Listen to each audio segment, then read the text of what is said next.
take a look at our education process, and if you look at the charts, because they have numerous charts where they do the top 40, we're at number 37, 38, 39, and 40.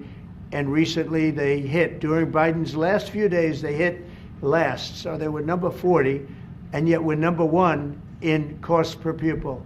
So it's pretty bad. But we have a dream. And you know what the dream is? We're going to move the Department of Education. We're going to move education into the states so that the states, instead of bureaucrats working in Washington, so that the states can run education. And you have Norway, you have Denmark, you have Sweden, you have Finland, you have various countries that do very well. You also have China that does very well in education, which is a pretty big tribute to China, I must say.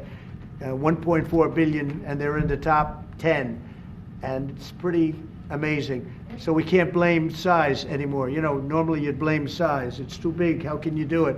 But China does it. So we think when you move it back to Iowa and Indiana and all the states that run so well, there's so many, I could name 30, maybe almost 40.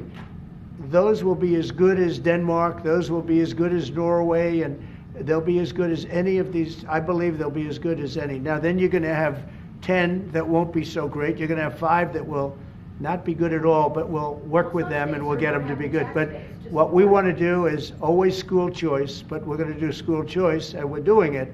But we want education to be moved back where the states run education, where the parents of the children will be running education, where governors that are doing a very good job will be running education, not run.